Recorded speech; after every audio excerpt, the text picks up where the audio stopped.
Welcome back, my dears. This week we'll be joining Alice as she meets the March Hare and the Mad Hatter. Enjoy. Chapter 7. A Mad Tea Party. There was a table set out under a tree in front of the house, and the March Hare and the Hatter were having tea at it. A dormouse was sitting between them, fast asleep, and the other two were using it as a cushion, resting their elbows on it and talking over its head. Very uncomfortable for the dormouse, thought Alice. Only, as it's asleep, I suppose it doesn't mind. The table was a large one, but the three were all crowded together at one corner of it. "No room! No room!" they cried out when they saw Alice coming. "There's plenty of room," said Alice indignantly, and she sat down in a large armchair at one end of the table. "Have some wine," the March Hare said in an encouraging tone. Alice looked all around the table, but there was nothing on it but tea. "I don't see any wine," she remarked. "There isn't any," said the hare. "Then it wasn't very civil of you to offer it," said Alice angrily. "It wasn't very civil of you to sit down without being invited," said the March Hare. "I didn't know it was your table," said Alice. "It's laid for a great many more than 3. "Your hair wants cutting," said the Hatter. He had been looking at Alice for some time with great curiosity, and this was his first speech. "You should learn to not make personal remarks," said Alice with some severity. "It's very rude." The Hatter opened his eyes very wide on hearing this, but all he said was, "Why is a raven like a writing desk?" "Come, we shall have some fun now," thought Alice. "I'm glad they've begun asking riddles. I believe I can guess that," she added out loud. "Do you mean that you think you can find out the answer to it?" said the March Hare. "Exactly so," said Alice. "Then you should say what you mean," the March Hare went on. "I do," Alice hastily replied. At least I mean what I say. That's the same thing, you know." "Not the same thing a bit," said the Hatter. "You might just as well say, 'I see what I eat' is the same thing as 'I eat what I see.'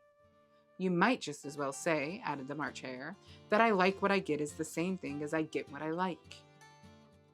"You might just as well say," added the Dormouse, who seemed to be talking in his sleep, "that I breathe when I sleep is the same thing as I sleep when I breathe." "It is the same thing with you," said the Hatter, and here the conversation dropped, and the party sat silent for a minute, while Alice thought over all she could remember about ravens and writing desks, which wasn't much. The Hatter was the first to break the silence. "What day of the month is it?" he said, turning to Alice. He had taken his watch out of his pocket and was looking at it uneasily, shaking it every now and then and holding it to his ear. Alice considered a little and then said, "The 4th. "2 days wrong," sighed the Hatter. "I told you butter wouldn't suit the works," he added, looking angrily at the March Hare. "It was the best butter," the March Hare meekly replied. "Yes, but some crumbs must have got in as well," the Hatter grumbled. "You shouldn't have put it in with the bread knife." The March Hare took the watch and looked at it gloomily. Then he dipped it into his cup of tea and looked at it again, but he could think of nothing better to say than his first remark. "It was the best butter, you know." Alice had been looking over his shoulder with some curiosity. "What a funny watch," she remarked. "It tells the day of the month and doesn't tell what o'clock it is." "Why should it?" muttered the Hare. "Does your watch tell you what year it is?" "Of course not," Alice replied very readily. "But that's because it stays the same year for such a long time together." "Which is just the case with mine," said the Hatter. Alice felt dreadfully puzzled. The Hatter's remark seemed to have no sort of meaning in it at all, and yet it was certainly English. "I don't quite understand you," she said, as politely as she could. "The Dormouse is asleep again," said the Hatter, and he poured a little hot tea upon its nose. The Dormouse shook its head impatiently and said, without opening its eyes, of course, just what I was going to remark myself." "Have you guessed the riddle yet?" the Hatter said, turning to Alice again. "No, I give it up," Alice replied. "What's the answer?" "I haven't the slightest idea," said the Hatter. "Nor I," said the March Hare. Alice sighed wearily. "I think you might do something better with the time," she said, "than waste it in asking riddles that have no answers." "If you knew the time as well as I do," said the Hatter, "you wouldn't talk about wasting it. It's him." I don't know what you mean, said Alice. Of course you don't, the Hatter said, tossing his head contemptuously. I dare say you never spoke to time. Perhaps not, Alice cautiously replied, but I know I have to beat time when I learn music. Ah, that accounts for it, said the Hatter. He won't stand for beating. Now, if you only kept on good terms with him, he'd do almost anything you liked with the clock. For instance, suppose it were 9 o'clock in the morning, just time to begin lessons. You'd only have to whisper a hint to time, and round goes the clock in a twinkling. 1:30, time for dinner. I only wish it was, the Mad Hare said to itself in a whisper. That would be grand, certainly, said Alice thoughtfully. But then, I shouldn't be hungry for it, you know. Not at first, perhaps, said the Hatter, but you could keep it 1:30 as long as you'd like. Is that the way you manage? Alice asked. The Hatter shook his head mournfully. Not I, he replied. We quarreled last March, just before he went mad, you know, pointing with his teaspoon at the March Hare. It was at the great concert given by the Queen of Hearts, and I had to sing Twinkle, Twinkle, Little Bat, How I Wonder Where You're At. You know the song, perhaps? I've heard something like it, said Alice. It goes on, you know, the Hatter continued, in this way. Up above the world you fly, like a tea tray in the sky. Twinkle, twinkle. Here, the Dormouse shook itself and began singing in its sleep. Twinkle, twinkle, twinkle, twinkle, and went on so long that they had to pinch it to make it stop. Well, I'd hardly finished the first verse, said the Hatter, when the Queen jumped up and bawled out, He's murdering the time! Off with his head! How dreadfully savage! Exclaimed Alice. And ever since that, the Hatter went on in a mournful tone, he won't do a thing I ask. It's always 6 o'clock now. A bright idea came into Alice's head. Is that the reason so many tea things are put out here? She asked.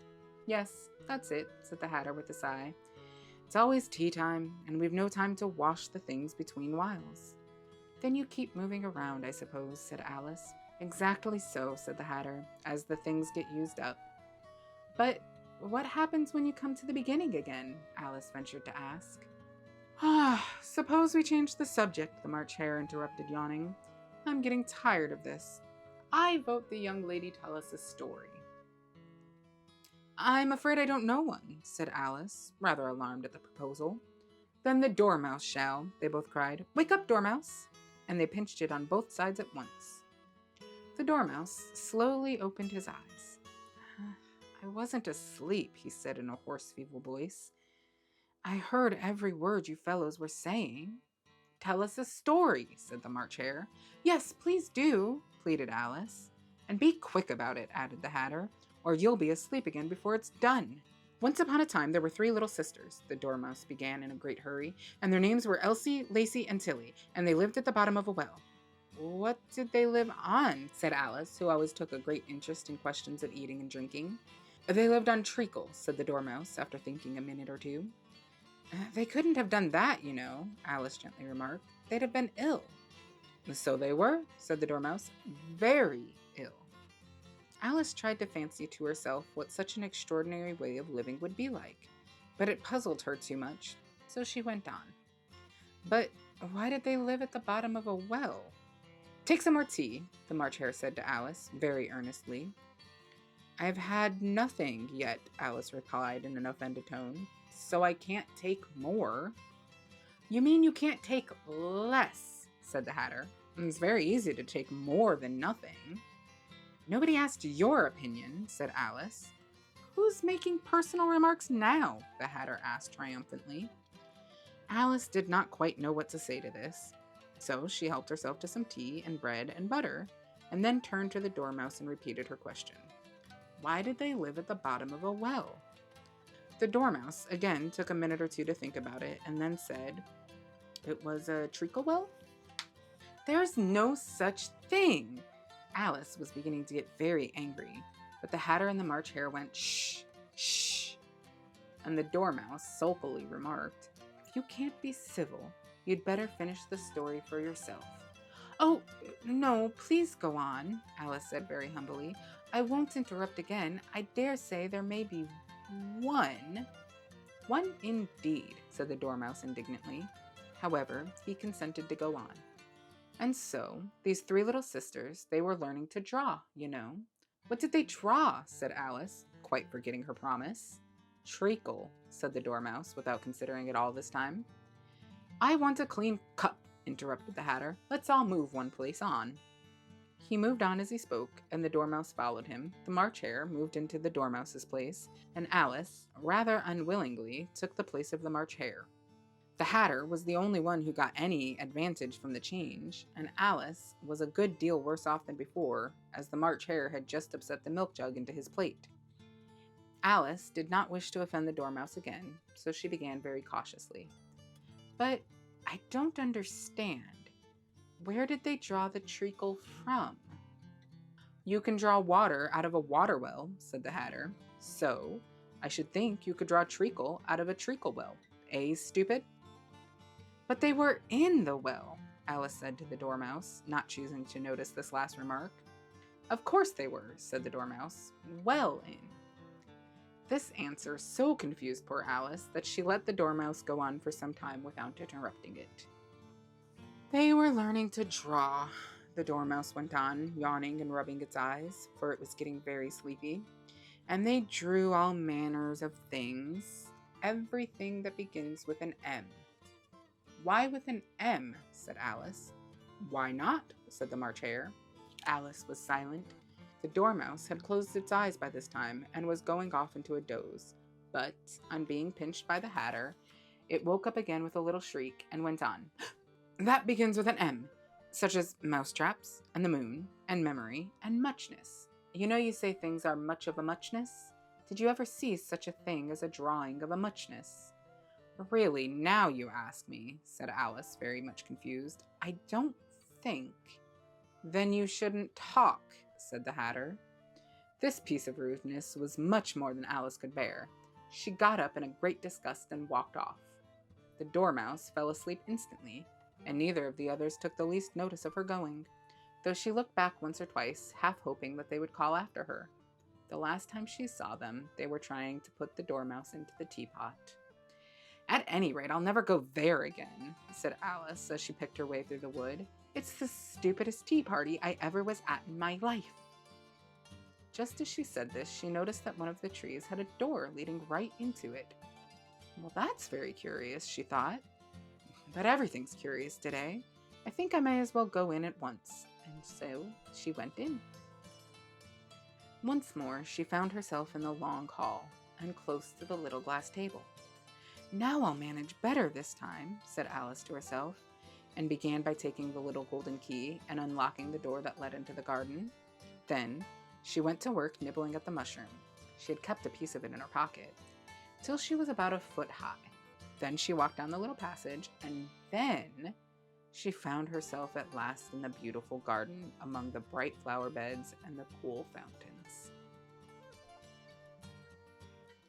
Chapter 8. The Queen's Croquette Ground. A large rose tree stood near the entrance of the garden. The roses growing on it were white, but there were 3 gardeners at it, busily painting them red. Alice thought this was a very curious thing, and she went nearer to watch them. And just as she came up to them, she heard one of them say, "Look out now, 5, don't go splashing paint over me like that." "I couldn't help it," said 5 in a sulky tone. 7 jogged my elbow. On which 7 looked up and said, "That's right, 5, always lay the blame on others." "You'd better not talk," said 5. "I heard the Queen say only yesterday you deserve to be beheaded." "What for?" said the one who had spoken first. "That's none of your business, too," said 7. "Yes, it is his business," said 5, "and I'll tell him. It was for bringing the cooked tulip roots instead of onions." 7 flung down his brush and had just begun. Well, of all the unjust things, when his eyes chanced to fall upon Alice as she stood watching them, and he checked himself suddenly. The others looked round also, and all of them bowed low. "Would you tell me," said Alice, a little timidly, "why you are painting the roses?" 5 and 7 said nothing, but looked at 2, and 2 began in a low voice. "Why, the fact is, you see, miss, this here ought to have been a red rose tree, and we put a white one in by mistake, and if the queen was to find out, we should all have our heads cut off, you know. So you see, miss, we're doing our best before she comes to..." At this moment, Five, who had been anxiously looking across the garden, called out, "The queen! The queen!" And the three gardeners instantly threw themselves flat upon their faces. There was a sound of many footsteps, and Alice looked round, eager to see the queen. First came 10 soldiers carrying clubs. These were all shaped like the three gardeners, oblong and flat, with their hands and feet at the corners. And next, the 10 courtiers. These were ornamented all over with diamonds, and walked 2 and 2, as the soldiers did. After these came the royal children. There were 10 of them, and the little dears came jumping merrily along hand in hand, in couples. They were all ornamented in hearts. Next came the guests, mostly kings and queens, and among them Alice recognized the white rabbit. It was talking in a hurried, nervous manner, smiling at everything that was said, and went by without noticing her. Then followed the knave of hearts, carrying the king's crown on a crimson velvet cushion. And last of all this grand procession came the king and queen of hearts. Alice was rather doubtful whether she ought not to lie down on her face like the three gardeners, but she could not remember ever having heard of such a rule at processions. And besides, what would be the use of a procession, thought Alice, if people had all to lie down upon their faces so that they couldn't see it? So she stood there where she was and waited. When the procession came opposite Alice, they all stopped and looked at her. And the queen said severely, "Who is this?" she said to the knave of hearts, who only bowed and smiled in reply. "Idiot," said the queen, tossing her head impatiently, and turning to Alice, she went on, "What's your name, child?" My name is Alice, so please your majesty," said Alice very politely, but she added to herself, "Why, they're only a pack of cards after all. I needn't be afraid of them." "And who are these?" said the queen, pointing to the three gardeners who were lying round the rose tree.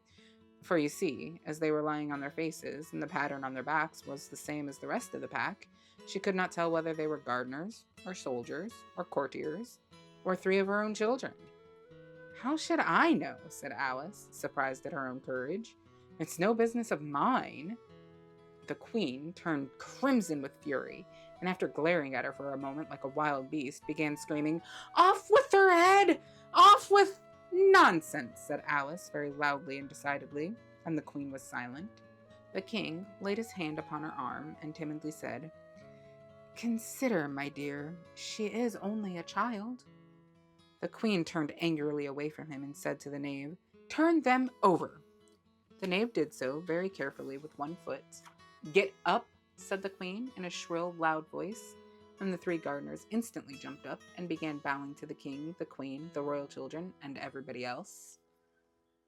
"Leave off that!" screamed the queen. "You make me giddy." And then, turning to the rose tree, she went on, "What have you been doing here?" "May it please your majesty," said Two, in a very humble tone, going down on one knee as he spoke, "we were trying—" "I see," said the queen, who had meanwhile been examining the roses. "Off with their heads!" And the procession moved on. 3 of the soldiers remained behind to execute the unfortunate gardeners, who ran to Alice for protection. "You shan't be beheaded," said Alice, and she put them into a large flower pot that stood near. The 3 soldiers wandered about for a minute or 2 looking for them, and then quietly marched off with the others. "Are their heads off?" shouted the queen. "Their heads are gone, if it please your majesty," the soldiers shouted in reply. "That's right," shouted the queen. "Can you play croquet?" The soldiers were silent and looked at Alice, as the question was evidently meant for her. "Yes," shouted Alice. "Come on, then," roared the queen, and Alice joined the procession, wondering very much what would happen next. It's a very fine day," said a timid voice at her side. She was walking by the white rabbit, who was peeping anxiously into her face. "Very," said Alice. "Where's the Duchess?" "Hush! Hush!" said the rabbit in a low, hurried tone. He looked anxiously over his shoulder as he spoke, and then raised himself up onto tiptoe, put his mouth close to her ear, and whispered, "She's under sentence of execution." "What for?" said Alice. "Did you say what a pity?" the rabbit asked. No, I didn't, said Alice. I don't think it's at all a pity. I said, what for? She boxed the queen's ears, the rabbit began. Alice gave a little scream of laughter. Oh, hush, the rabbit whispered in a frightened tone. The queen will hear you. You see, she came rather late, and the queen said, Get to your places, shouted the queen in a voice of thunder, and people began running about in all directions, tumbling up against each other. However, they got settled down in a minute or two, and the game began. Alice thought she had never seen such a curious croquet ground in her life. It was all ridges and furrows, the balls were live hedgehogs, the mallets live flamingos, and the soldiers had to double themselves up and to stand on their hands and feet to make the arches. The chief difficulty Alice found at first was in managing her flamingo. She succeeded in getting its body tucked away, comfortably enough, under her arm, with its legs hanging down. But generally, just as she had got its neck nicely straightened out, and was going to give the hedgehog a blow with its head, it would twist itself round and look up in her face with such a puzzled expression that she could not help bursting out and laughing. And when she had got its head down and was going to begin again, it was very provoking to find that the hedgehog had unrolled itself and was in the act of crawling away. Besides all this, there was generally a ridge or a furrow in the way wherever she wanted to send the hedgehog to, and, as the doubled-up soldiers were always getting up and walking off to other parts of the ground, Alice soon came to the conclusion that it was a very difficult game indeed. The players all played at once without waiting for turns, quarreling all the while, and fighting for the hedgehogs, and in a very short time, the queen was in a furious passion.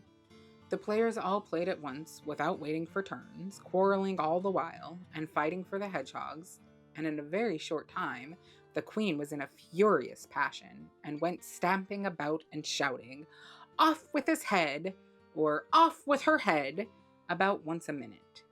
Alice began to feel very uneasy, to be sure. She had not as yet had any dispute with the queen, but she knew that it might happen any minute, and then, thought she, what would become of me? They're dreadfully fond of beheading people here. The great wonder is that there's anyone left alive. She was looking about for some way of escape and wondering whether she could get away without being seen, when she noticed a curious appearance in the air. It puzzled her very much at first, but after watching it a minute or two, she made it out to be a grin, and said to herself, Well, it's the Cheshire Cat. Now I shall have somebody to talk to. How are you getting on? Said the cat, as soon as there was mouth enough for it to speak with. Alice waited till the eyes appeared, and then nodded. It's no use speaking to it, she thought, till its ears have come, or at least one of them. In another minute the whole head appeared, and then Alice put down her flamingo and began an account of the game, feeling very glad she had someone to listen to her. The cat seemed to think that there was enough of it now in sight, and no more of it appeared. I don't think that they play at all fairly, Alice began, in a rather complaining tone. And they all quarrel so dreadfully one can't hear oneself speak. And they don't seem to have any rules in particular, at least if there are, nobody attends to them. And you have no idea how confusing it is, all the things being alive. For instance, there's the arch I've got to go through next, walking about at the other end of the ground. And I should have croquetted the queen's hedgehog just now, only it ran away when it saw mine coming. How do you like the queen? Said the cat in a low voice. Not at all, said Alice. She's so extremely... Just then she noticed that the queen was close behind her listening, so she went on. Likely to win that it's hardly worthwhile finishing the game. The queen smiled and passed on. Who are you talking to? Said the king, going up to Alice and looking at the cat's head with great curiosity. It's a friend of mine, a Cheshire cat, said Alice. Allow me to introduce it. I don't like the look of it at all, said the king. However, it may kiss my hand if it likes. I'd rather not, the cat remarked. Don't be impertinent, said the king, and don't look at me like that. He got behind Alice as he spoke. A cat may look at a king, said Alice. I've read that in some book, but I don't remember where. Well, it must be removed, said the king very decidedly, and he called the queen, who was passing at the moment. My dear, I wish you would have this cat removed. The queen had only one way of settling all difficulties, great or small. Off with his head, she said without even looking round. "I'll fetch the executioner myself," said the king eagerly, and he hurried off. Alice thought she might as well go back and see how the game was going on, as she heard the queen's voice in the distance screaming with passion. She had already heard her sentence 3 of the players to be executed for having missed their turns, and she did not like the look of things at all, as the game was in such confusion that she never knew whether it was her turn or not, so she went in search of her hedgehog. The hedgehog was engaged in a fight with another hedgehog, which seemed to Alice an excellent opportunity for croquetting one of them with the other. The only difficulty was that her flamingo was gone off across to the other side of the garden, where Alice could see it trying in a helpless sort of way to fly up into a tree. And by the time she had caught the flamingo and brought it back, the fight was over, and both the hedgehogs were out of sight. But it doesn't matter much, thought Alice, as all the arches are gone from this side of the ground. So she tucked it away under her arm, that it might not escape again, and went back for a little more conversation with her friend. When she got back to the Cheshire Cat, she was surprised to find quite a large crowd collected around it. There was a dispute going on between the executioner, the king, and the queen, who were all talking at once, while all the rest were quite silent and looked very uncomfortable. The moment Alice appeared, she was appealed to by all 3 to settle the question, and they repeated their arguments to her, though as they all spoke at once, she found it very hard indeed to make out exactly what they said. The executioner's argument was that you couldn't cut off a head unless there was a body to cut it off from, that he had never had to do such a thing before, and he wasn't going to begin at his time of life. The king's argument was that anything that had a head could be beheaded, and that you weren't to talk nonsense. The queen's argument was that if something wasn't done about it in less than no time at all, she'd have everybody executed all around. And it was this last remark that made the whole party look so grave and anxious. Alice could think of nothing else to say but, "It belongs to the Duchess. You'd better ask her about it." "She's in prison," the queen said to the executioner. "Fetch her here." And the executioner went off like an arrow. The cat's head began fading away the moment he was gone, and by the time he had come back with the Duchess, it had entirely disappeared. So the king and executioner ran wildly up and down looking for it, while the rest of the party went back to the game. Chapter 9. The Mock Turtle Story. "You can't think how glad I am to see you again, you dear old thing," said the Duchess as she tucked her arm affectionately into Alice's, and they walked off together. Alice was very glad to find her in such a pleasant temper, and thought to herself that perhaps it was only the pepper that had made her so savage when they met in the kitchen. "When I'm a duchess," she said to herself, not in a very hopeful tone though, "I won't have any pepper in my kitchen at all. Soup does very well without it. Maybe it's always pepper that makes people hot-tempered," she went on, very much pleased at herself for having found a new rule. "And vinegar that makes them sour, and chamomile that makes them bitter, and barley sugar, and such things that make children sweet-tempered. I only wish people knew that. Then they wouldn't be so stingy about it, you know." She had quite forgotten the Duchess by this time, and was a little startled when she heard her voice close to her ear. "You're thinking about something, my dear, and that makes you forget to talk. I can't tell you just now what the moral of that is, but I shall remember it in a bit." "Perhaps it hasn't one," Alice ventured to remark. "Tut, tut, child," said the Duchess. "Everything's got a moral, if only you can find it," and she squeezed herself up closer to Alice's side as she spoke. Alice did not much like keeping so close to her, first because the Duchess was very ugly, and second because she was exactly the right height to rest her chin upon Alice's shoulder, and it was an uncomfortably sharp chin. However, she did not like to be rude, so she bore it as well as she could. "The game's going on rather better now," she said, by way of keeping the conversation a little bit. "'Tis so," said the Duchess, "and the moral of that is, 'Oh, 'tis love that makes the world go round.'" "Somebody said," Alice whispered, "that it's done by everybody minding their own business." "Ah, well, it means much the same thing," said the Duchess, digging her sharp little chin into Alice's shoulder as she added, "and the moral of that is, take care of the scents and the sounds will take care of themselves." How fond she is of finding morals in things, Alice thought to herself. "I dare say you're wondering why I don't put my arm round your waist," the Duchess said after a pause. "The reason is that I'm doubtful about the temper of your flamingo. Shall I try the experiment?" "He might bite," Alice cautiously replied, not feeling at all anxious to have the experiment tried. Very true, said the Duchess. Flamingos and mustard both bite, and the moral of that is, birds of a feather flock together. Only mustard isn't a bird, Alice remarked. Right as usual, said the Duchess. What a clear way you have of putting things. It's a mineral, I think, said Alice. Of course it is, said the Duchess, who seemed ready to agree to everything that Alice said. There's a large mustard mine near here, and the moral of that is, the more there is of mine, the less there is of yours. Oh, I know, exclaimed Alice, who had not attended to this last remark. It's a vegetable.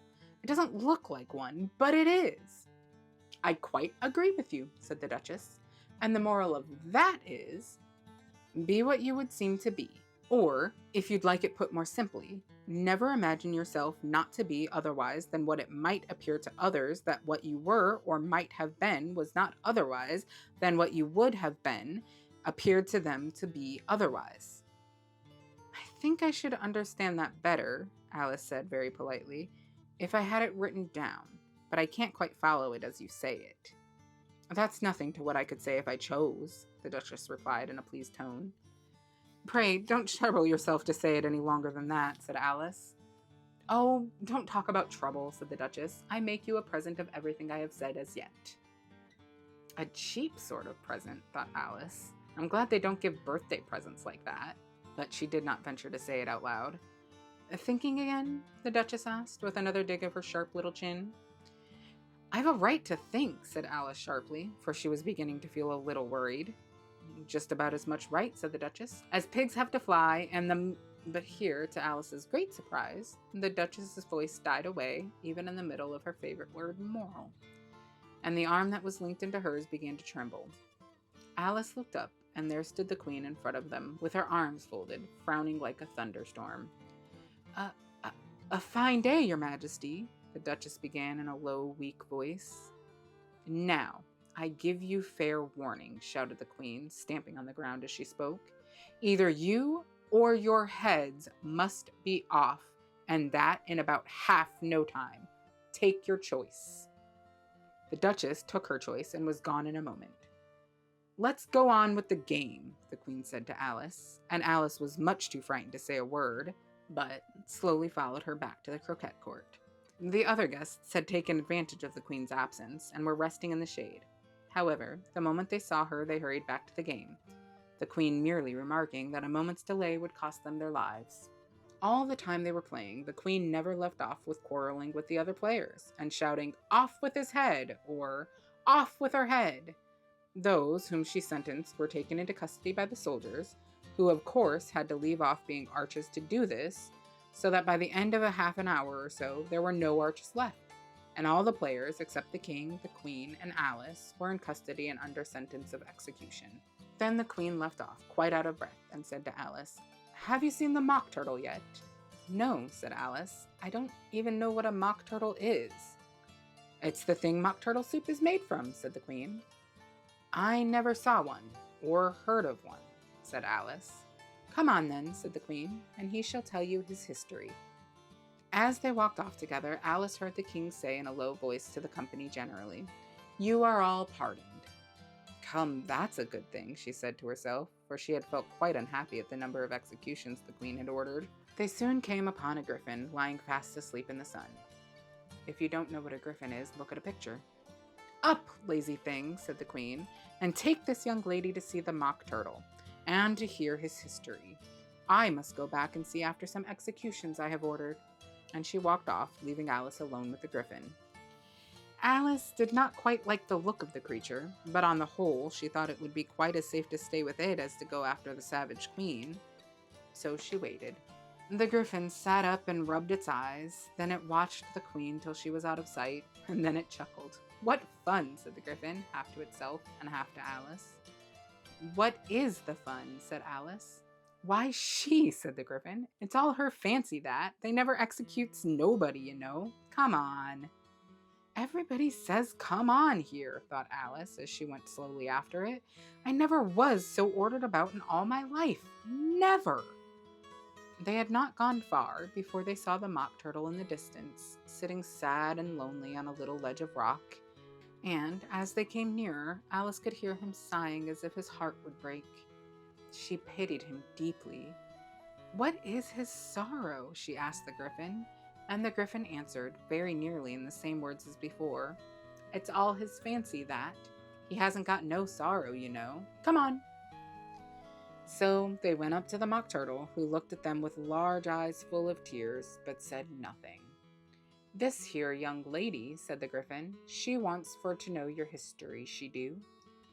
"I'll tell her," said the Mock Turtle in a deep, hollow tone. "Sit down, both of you, and don't speak a word till I've finished." So they sat down, and nobody spoke for some minutes. Alice thought to herself, "I don't see how he can ever finish if he doesn't begin." But she waited patiently. "Once," said the Mock Turtle at last, with a deep sigh, "I was a real turtle." These words were followed by a very long silence, broken only by an occasional exclamation of "Cluck!" from the Griffin, and the constant heavy sobbing of the Mock Turtle. Alice was very nearly getting up and saying, "Thank you, sir, for your interesting story," but she could not help thinking that there must be more to come, so she sat still and said nothing. "When we were little," the Mock Turtle went on at last, more calmly, though still sobbing a little now and then, "we went to school in the sea. The master was an old turtle. We used to call him Tortoise." "Why did you call him Tortoise if he wasn't one?" Alice asked. "We called him Tortoise because he taught us," said the Mock Turtle angrily. "Really, you are very dull." "You ought to be ashamed of yourself for asking such a simple question," added the Griffin, and they both sat silent and looked at poor Alice, who felt ready to sink into the earth.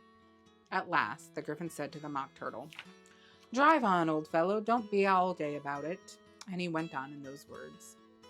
"Yes, we went to school in the sea, though you mayn't believe it." "I never said I didn't," interrupted Alice.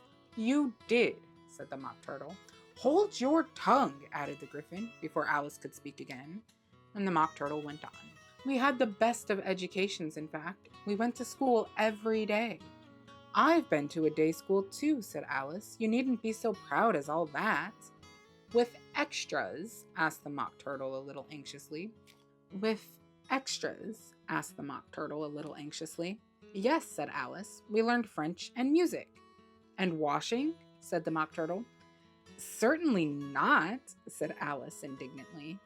"Ah, then yours wasn't a really good school," said the Mock Turtle in a tone of great relief. "Now, at ours, they had at the end of the bill French, music, and washing. Extra." "You couldn't have wanted it much," said Alice, "living at the bottom of the sea." "I couldn't afford to learn it," said the Mock Turtle with a sigh. "I only took the regular course." "What was that?" inquired Alice. "Reeling and writhing, of course, to begin with," the Mock Turtle replied, "and then the different branches of arithmetic. Ambition, distraction, uglification, and derision." "I've never heard of uglification," Alice ventured to say. "What is it?" The Griffin lifted up both its paws in surprise. "What? Never heard of uglifying?" it exclaimed. "You know what to beautify is, I suppose." "Well, yes," said Alice doubtfully. "It means to make anything prettier." "Well then," the Griffin went on, "if you don't know what to uglify is, you are a simpleton." Alice did not feel encouraged to ask any more questions about it, so she turned to the Mock Turtle and said, "What else had you to learn?" "Well, there was mystery," the Mock Turtle replied, counting off the subjects on his flappers. "Mystery, ancient and modern, with seaography, then drawling." The drawling master was an old conger eel that used to come once a week. He taught us drawling, stretching, and fainting in coils. "What was that like?" said Alice. "Well, I can't show it you myself," the Mock Turtle said. "I'm too stiff, and the Griffin never learnt it." "Hadn't time," said the Griffin. "I went to the classics master, though. He was an old crab, he was." "I never went to him," the Mock Turtle said with a sigh. He taught laughing and grief, they used to say. So he did, said the Gryphon, sighing in his turn, and both creatures hid their faces in their paws. And how many hours a day did you do lessons? Said Alice in a hurry to change the subject. 10 hours the first day, said the Mock Turtle, 9 the next, and so on. What a curious plan, exclaimed Alice. That's the reason they're called lessons, the Gryphon remarked, because they lesson from day to day. This was quite a new idea to Alice, and she thought it over a little bit before she made her next remark. Then the 11th day must have been a holiday? Of course it was, said the Mock Turtle. And how did you manage on the 12th? Alice went on eagerly. That's enough about lessons, the Gryphon interrupted in a decided tone. Tell her something about the games now. And with that, my dear, we'll leave it off until next weekend. Thank you very much.